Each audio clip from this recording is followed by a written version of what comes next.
Let alpha is equal to 4 factorial whole factorial divided by 4 factorial to the power 3 factorial and beta is equal to 5 factorial whole factorial divided by 5 factorial to the power 4 factorial.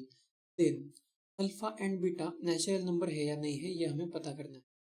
तो इसमें हम एक तो तरीका ये है कि जो नेचुरल नंबर का मीनिंग ये होता है कि डिनोमिनेटर में जो है उससे कंप्लीट डिवीजन हो रहा है न्यूमरेटर का.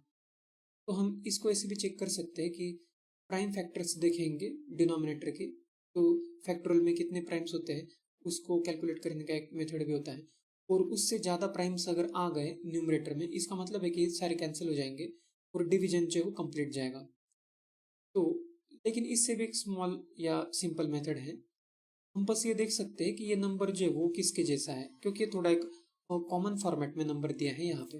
अगर हम ऑब्जर्व करेंगे alpha is equal to 4 factorial whole factorial divided by 4 factorial जो है वो 3 फैक्टोरियल टाइम्स है ये. तो हम ऐसे लिख सकते हैं 4 factorial into 4 factorial into dash dash 3 factorial times.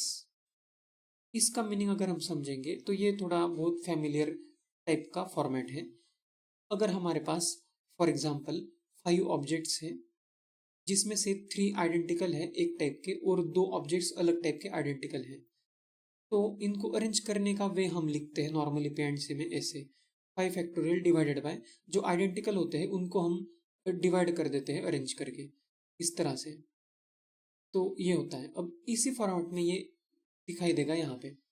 इसको हम ऐसा इमेजिन कर सकते हैं कि हमारे पास टोटल ऑब्जेक्ट्स है 4 फैक्टोरियल टोटल ऑब्जेक्ट्स हैं, उसमें से कुछ कुछ आइडेंटिकल है. तो वो कितने हैं, तो ये 4 फैक्टोरियल जो डिवाइड किए हैं वो आइडेंटिकल ऑब्जेक्ट्स हैं.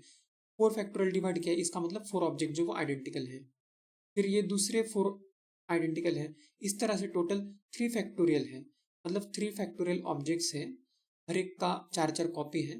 तो इसीलिए हमने 4 फैक्टोरियल जो वो डिवाइड किया है 3 फैक्टोरियल टाइम्स. तो अगर हम देखेंगे कि 3 फैक्टोरियल ऑब्जेक्ट्स है जिन हर एक का कॉपी 4 है, तो टोटल ये 4 फैक्टोरियल ऑब्जेक्ट आ जाएंगे जो ऊपर लिखा है. तो इसमें ये एग्जैक्टली फिट हो रहा है. जैसे 4 फैक्टोरियल टोटल ऑब्जेक्ट्स होंगे हमारे पास, उसमें से 3 फैक्टोरियल ऑब्जेक्ट्स के 4 कॉपी होंगे आइडेंटिकल. तो इतने वेज होंगे, अल्फा वेज होंगे उसको अरेंज करने का. और अरेंज करने के जो वेज होते हैं वो कभी फ्रैक्शन तो नहीं आ सकते हैं, वो नेचुरल नंबर ही होंगे, इंटीजर्स होंगे. तो इसलिए हम बोल सकते हैं अल्फा नेचुरल नंबर होगा. एग्जैक्टली सेम लॉजिक हम यहाँ बीटा में भी यूज कर सकते हैं. तो बीटा ऐसे लिखा है यहाँ पे 5 factorial whole factorial divided by 5 factorial into 5 factorial. इस तरह से हम मल्टीप्लाई करेंगे 4 फैक्टोरियल टाइम्स, वो पावर है यहाँ पे.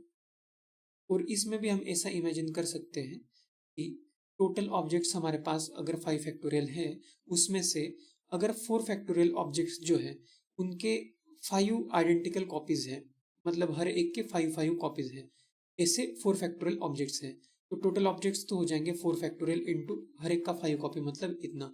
तो ये 5 फैक्टोरियल टोटल ऑब्जेक्ट्स होंगे जो न्यूमरेटर में लिखा है. तो टोटल ऑब्जेक्ट्स का फैक्टोरियल ऊपर है और जो आइडेंटिकल है उनको अरेंज करके नीचे डिवाइड किया है. तो ये भी टोटल 5 फैक्टोरियल को अरेंज करने का वे हो गया बीटा. ये भी हमेशा नेचुरल नंबर होगा, फ्रैक्शन तो नहीं होगा, नेचुरल नंबर या इंटीजर होगा. तो इसलिए हम इस क्वेश्चन का आंसर लिखेंगे सी ऑप्शन.